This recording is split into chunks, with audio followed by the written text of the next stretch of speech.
It's a pleasure to be here. I am a long-term friend of TAG and of all you TAGites, if that's what you are. And I really enjoy this process. It's fun, and it leads me to a point where I can spend a little free time thinking about the future in a different way. I noticed something. This has been a strange year, 2019. I bet you all noticed that. And 2020 is going to be a weird year, too. And one way that, one leading indicator, a pattern that would tell you that is, if you looked around, which I did last week, to who else is making predictions, who are the pundits out there, like Bloomberg always does something, and Wall Street Journal has a couple of things. Every year there's the top 10, whatever, for 2020. Not this year. No one's doing it. It's like, what does that tell you? So the Bloomberg guy wrote a whole piece on actually about a book that had been written about it's hard to predict. It's hard, it's hard. So that was his thing. And then Wall Street Journal had a thing about it's all the trends are coming to an end. Like end of days or what? So that was hard. That's a hard thing. And we have a saying at SNS. You've all heard of kind of black swans or whatever. Unexpected events. And our saying is there are no black swans. They're just really bad predictors. So I think people are paying proper attention right now. That's the main point I'm trying to make here. Now, I'd like to throw out a couple of easy predictions just to kind of get warmed up, and then we'll do the usual thing. We'll do some stuff on economics, some stuff on tech, and then I'll just read the predictions for the coming year. So the easy ones are there's going to be an election this year, and someone's going to win, and the other guys are going to lose.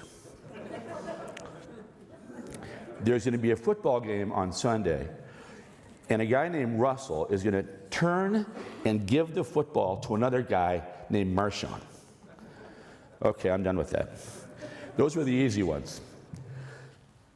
The theme for looking at 2020 for me this year is one I don't think any one of you will disagree with.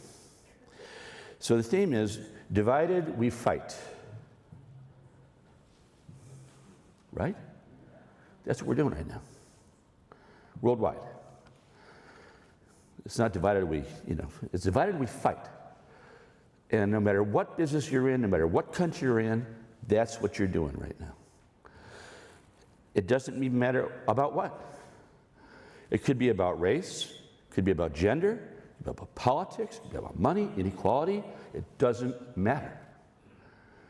We're fighting all the time, more and more. And I think it's a fair question to ask.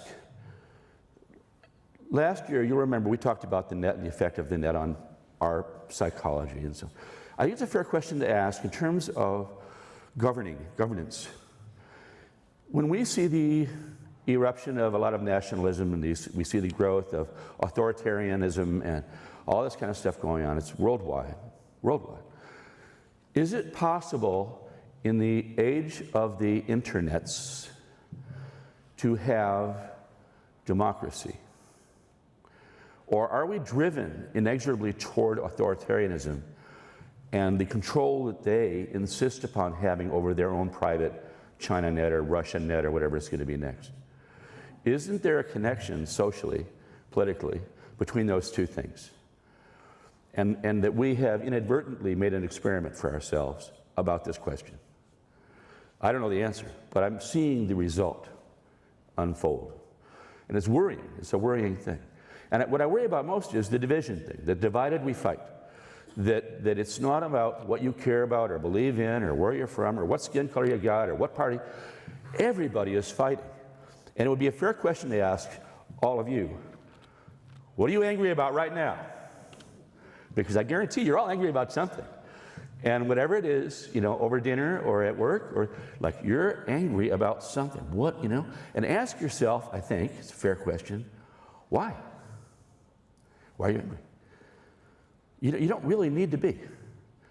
And yet, I think we each listen to the news, we watch the television set, we do the thing on the net, we come home at night, and we're pretty angry and a little depressed. The world's a horrible place, and things are bad, and those other guys are bad guys. And it's like, no, actually, things are going quite well in general. Making a lot of money, new innovations, things are happening. We don't actually need to be that angry or that depressed. And I would suggest, and I think this is going to be part of the story of this 2020 year, that it really isn't necessary. So we're seeing people now who are like backing off on using their phones so much and using the net so much, using the screen so much. And that's all symptomatic, that blowback of what we're talking about right now. And it's something that society will have to learn if we're going to stop being as negative as we feel today. And I'll say it again, it's not that the world is necessarily negative. I do believe that the net is creating a more negative world. I do believe that. But it's us. We are the world. So we have a voluntary choice of what to do about that. And in that sense, it isn't the world, it's us. And I think we have a lot of freedom here to simply back off a little bit and spend more time writing poetry or listening to music or your family or, painting. Whatever gives you pleasure. Take a walk in the forest. If you're in Bellingham, look at mushrooms. But whatever it is, there's a lot of pleasure to be had, and we should, as human beings, allow ourselves the freedom to feel good. All right, enough of that stuff. Next up, and related to this is, you may have noticed that we have a new idea now in town, the world, government by protest. And this kind of goes back to Russia a little bit. If you go back to Ukraine and Georgia, the Orange Movement, the Green Movement, at some point, before Tahrir Square, it became clear to, I think, people who were in power, that if you don't like the results of an election, just wait 5 days and have a protest. And you throw out the guys you didn't like, you get everybody upset, they all wear orange t-shirts or yellow vests or whatever they're going to wear, and then you get the guy you want. And of course, the CIA, we are not guilt-free here, has been doing this for 30 or 40 years. We did it in Chile and other places. But it's now becoming regular. And you could almost ask, we're back to the question I was asking you a minute ago, is it possible to have a democracy without having that experience? Is it possible to have free speech? Is it possible to have access to the net for all of your citizens and not have that experience of overthrowing the government within about 20 minutes after people are upset?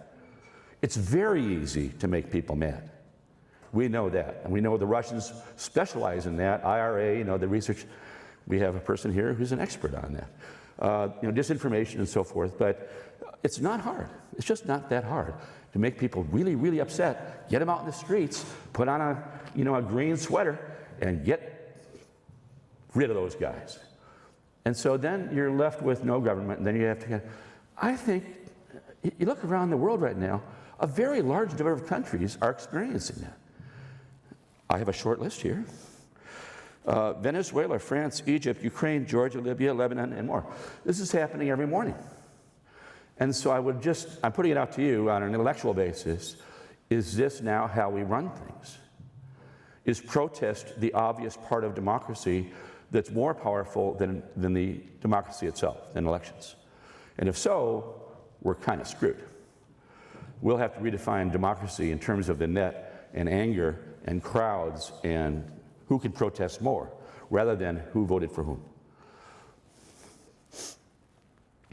Another thing that I'd like to swing your direction and see what you think about is, and this is, as you know, we study China a lot. And the reason we study China a lot is because China is the largest effect on many things that are affecting all you guys in technology and all of us in the world. So it's not because we feel good or bad about China or the people of China who we like, but we are probably the world experts, and we have that person here too, on China's effect on the global economy and on IP theft and therefore on technology and its path.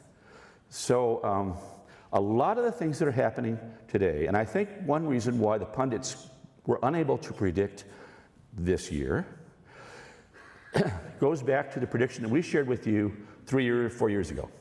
You may remember, those of you who've been here for a while, we said in January of 2015 that two things were happening. China was starting to reverse, it was contracting.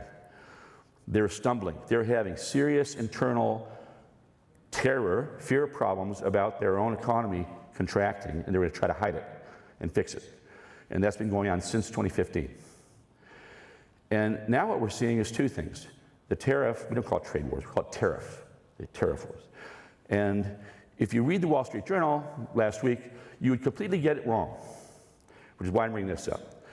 So the Wall Street Journal says things like, the trade wars are bringing down the global economy. No, that is not true. Bad dog, don't say that. So what's happening is China is experiencing something rather terrifying. They are in contraction, and they are trying to hide it, but it's hard to hide.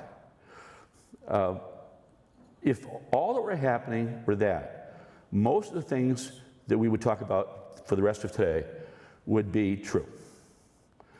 So if you knew, and you did because you were here in January of 2015, if you knew that China was backing up and they were having a lot of problems internally and they were trying to hide those problems and they were trying to make up for them, and anybody who's a trading partner and so forth and so on would be feeling that, you'd go, oh, I understand the world today. I totally get the world. And then you could make predictions about whatever you're interested in. But you'd have to have that data point to do that. It is a it's probably the most important data point you could have in terms of trade, in terms of economy, in terms of global technology.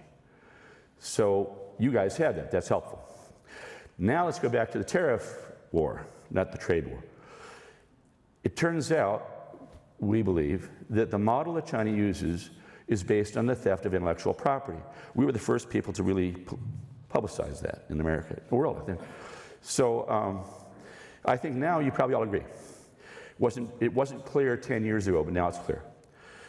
So if that's true, then you have to ask yourself, if we or someone like us doesn't stop China from doing that at their scale, now it's going to be 1.4 billion people, what happens to the global economy? Well, nothing good, I'll tell you that. So if it's true that technology, and I'm speaking to the choir now, if it's true that technology drives every single part of the global economy, and IP, intellectual property, is its asset class, and China's whole idea, only one idea, how to get rich, is to steal that and sell it back to all of you at half price, oops, that's going to be a bad day. So it's not a bad thing that we're having what's called a tariff war. It's good. Is it effective? Yes. Is that good news? That's terrific news. That you couldn't have better news. We finally found a way to get China's attention after 30 years of argument and debate and speechifying. Tariffs actually work. They really got their attention, like within days, they got their attention. So will we stick with it? Don't know. Who's going to get elected? Don't know.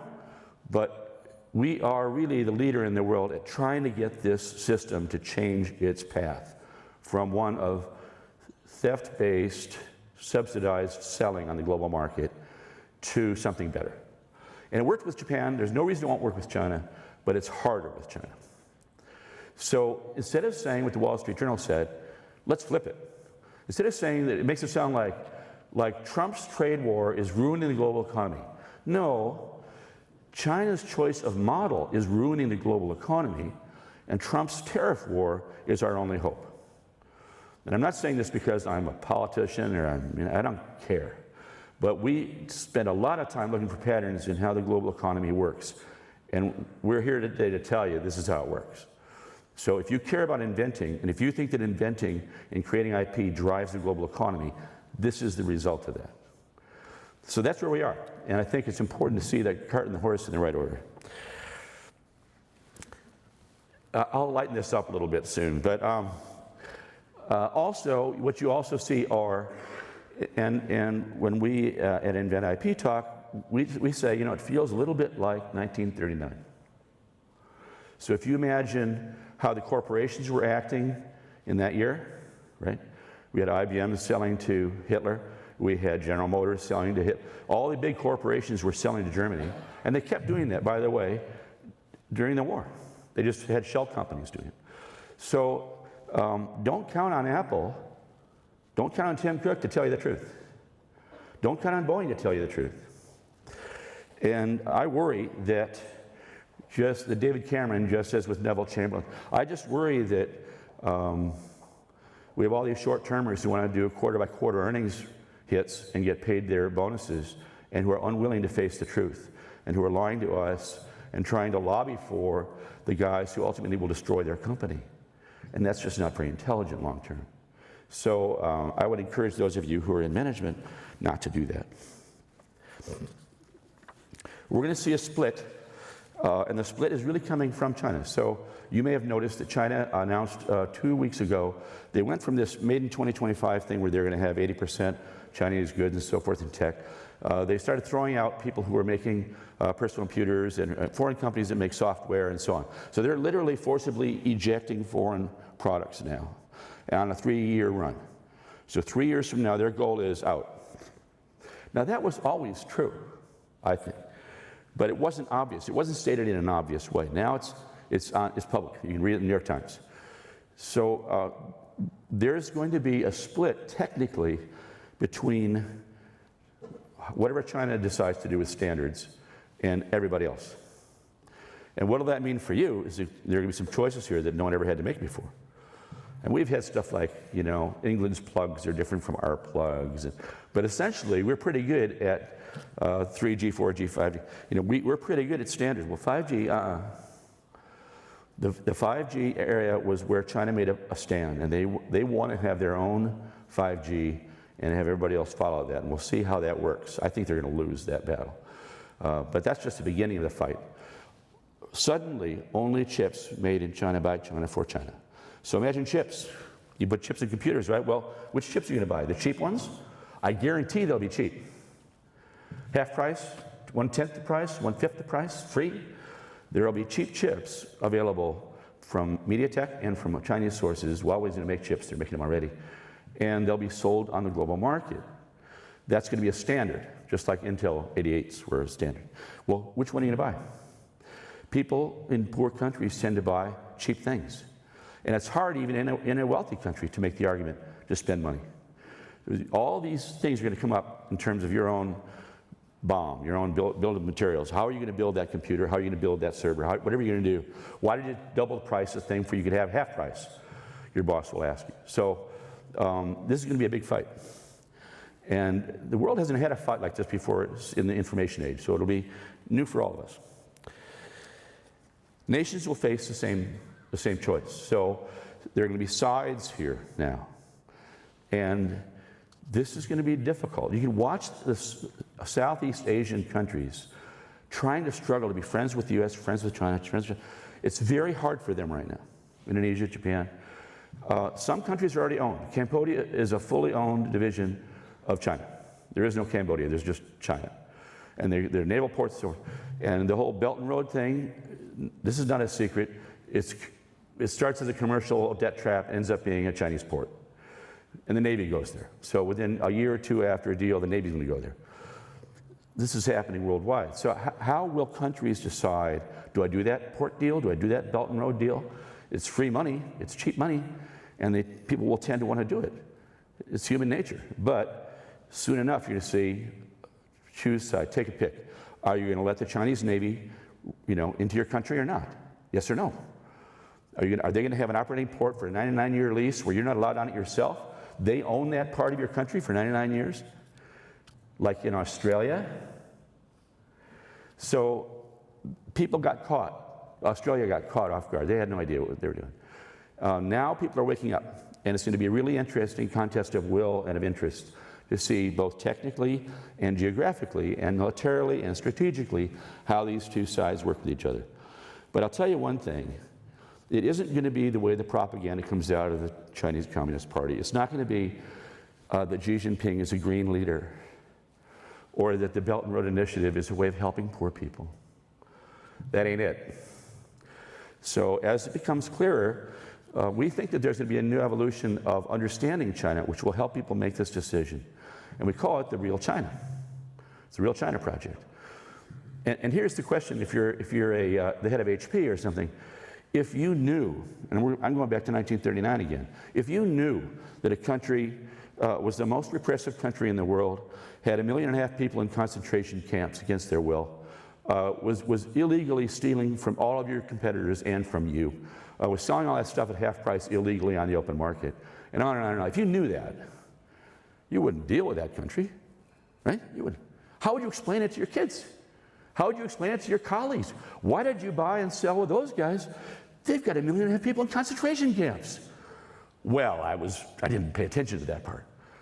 So I think we're at that moment, just as we were in 39, where it's going to be too hard to play stupid. It's just going to be inconvenient, I think, to continue to pretend we don't know what's going on. We all know, and then the question is, you have to make an ethical and business decision. You can decide to keep going, but at least you cannot deny what's happening. And that'll be hard.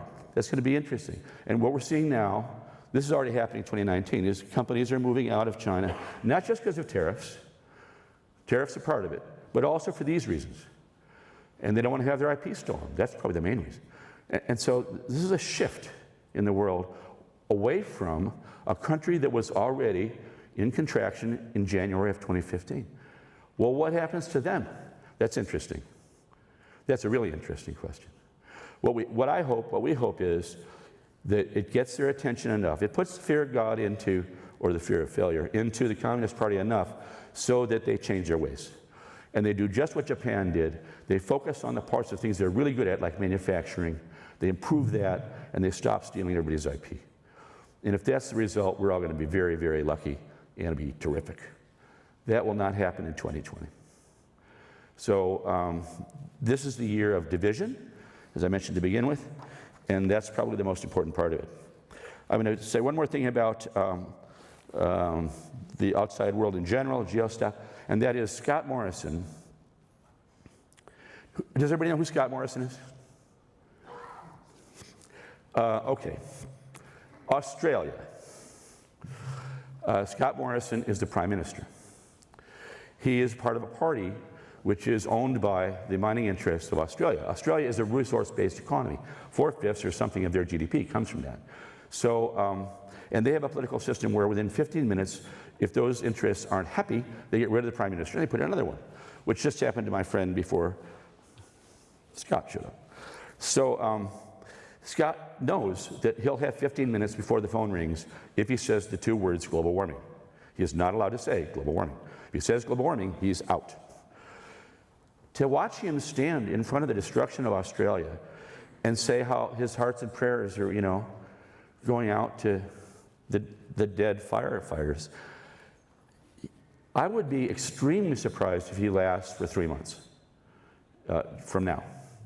So probably in 2020, Scott will be replaced by somebody else. That doesn't matter. That's good. What's more interesting is I don't see how Australia goes forward.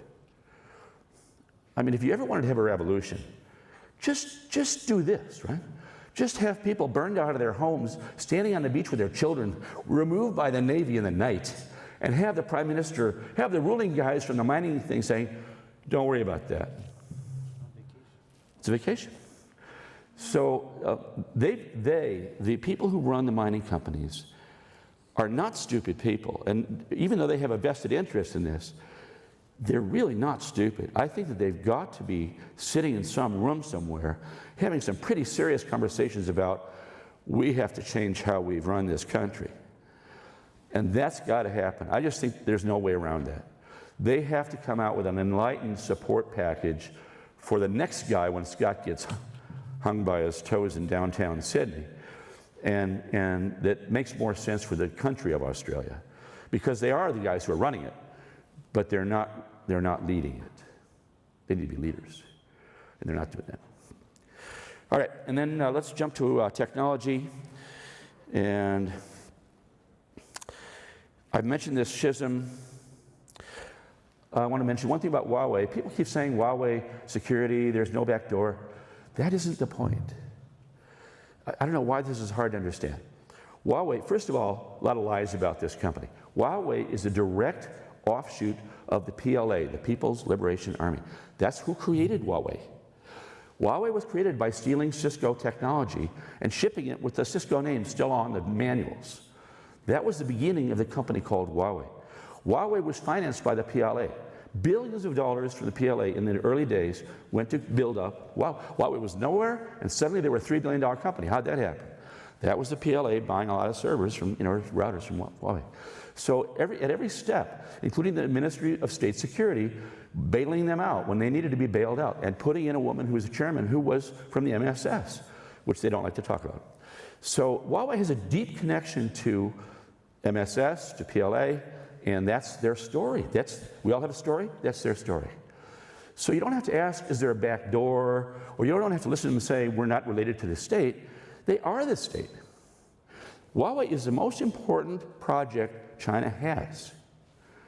The CCP and Xi Jinping depend upon Huawei winning as a model because they are the champion. They are the exact dream that Xi Jinping has for how to make money in China. So if Huawei fails, very bad things happen for Xi Jinping, for China, for the Chinese model. It's an intolerable situation for them. They wouldn't let it happen. And think about it the other way around. If we fail, so if Cisco failed, well, Nortel already failed, right? So that was, in my mind, that was Canada's coolest, best, most important tech company. Huawei ate them for breakfast. Motorola failed. Huawei ate them for lunch. So we don't defend our guys the way they defend their guys, but they know that their future is on the line if that company doesn't become a world beater. And so it's much more than we think when we read the paper, like whose router is better or what is the pricing on this deal. It's way beyond that. Get ready for chip wars. I mentioned this briefly. Here's my favorite funny story. Everyone's been watching TV probably, T-Mobile, 5G's coming. I like T-Mobile, by the way. It's a neat company. Did you notice during the football game that they were advertising, they had this commercial where there's this very tall tower in some unknown city, and then these beams shoot out from the tower, and then it's saying like, T-Mobile shoots out beams farther than anybody. The new 600, megahertz beams that go forever by T-Mobile. That's like with the left hand, right? And then about a week ago or 2 weeks ago, it's like T-Mobile, the largest 5G company footprint in the world or in the nation. If you know physics, right? You know physics. Okay, 600 megahertz goes far because it's not 5G. It's the opposite of 5G. It's like the lowest possible frequency you could get your hands on. It's lower than what I used to have a Motorola box phone.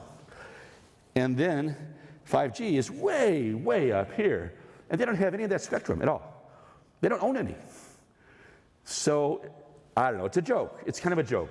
But what you're going to see this year is a lot of frippery around 5G where everybody lies about what they've got. Whatever they're selling, I don't know, take 2 looks before you buy it because it's probably like T-Mobile and it probably isn't really 5G. And all these people are expecting to use this gigantic jump in bandwidth. Typically what happens for every one of these jumps from 2 to 3 to 4 to 5 is the carriers have a decision to make with the spectral efficiency of that bandwidth, how to divide it up. Should I give it all to Evan or divide it up everyone in the room? And if they're all going to pay me the same amount either way, I'm going to divide it up everybody in the room. So instead of Evan getting a gigabyte or whatever, he'll get 1/10 or 1/20 of that, and all of you guys will be suffering a little bit. But it'll be 20% better than before, or 100%. But it won't be 10,000% better than before. And that's my guess, is that whole 5G thing, years from now. So I'm just about done with this part, and then we'll do the predictions. So a lot of stuff going on, and I'm very biased about this thing, as you'll see in a minute. I think that the true drivers now of money, and in many ways of technology, are going to be kind of healthcare, biotech, and computing together. There's just so much to be done, and there's so much that can be done now. So we know that the funds are already going into healthcare spending in the United States. We know that. But where's it going to go? And instead of just saying, in the past it could be Medicare fraud or something, well, A lot of it's going to go into R&D for healthcare and for cancer and for other diseases, and how compute can help in major new ways that weren't available earlier. And because those new ways are now available, it's a big deal.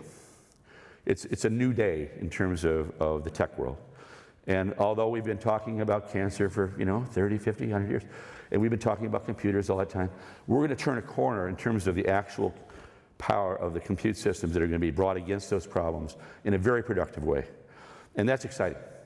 So I think there's going to be a lot of success there, a lot of discoveries there, a lot of noise and competition, and also a lot of really happy people.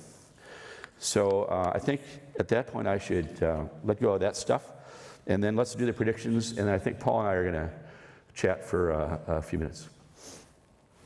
If you've been here before, you know I read these, which I apologize for doing, because as he mentioned, a year from now I'll be hung by my own petard on whether they came true. So here they are. Number one, autonomous electric cars move from a technology platform story to one of the great global economic impact stories. While overall car sales remain down in the short term as a direct result of China's contraction, the industry's current retooling will result in future years of new growth and market domination in dozens of technology markets. Number two, 2020, it's time to talk about the real China, as Xi's ambitions for China become clear. The idea that it's okay to trade off quarterly profit performance for partnering with the most dangerous and repressive country in the world becomes a non-starter for an increasing number of global business leaders. The process of disengagement from the real China has its practical start in 2020. Number three, privacy takes its proper place in e-commerce. Having awakened to Facebook's foibles and Zuckerberg's devious word evasions, people are now sensitized to being zucked, with Facebook as Exhibit A. Even more encouraging, while half its users just don't care, the others do. Not using Facebook becomes a thing. People invent excuses why they use it at all in niche form. While new laws are passed against its tactics worldwide, Facebook becomes the spiritual ghetto of the social network city. You can tell where my heart is on this. Number four, the whole home network idea takes major hits, even as it grows. Some homes have 10 Echo Dots, cross-talking Siri, Alexa, and Hey Google appliances in every room, while other homes put their phones in the freezer. This home privacy invasion market becomes the physical battleground over world privacy rights.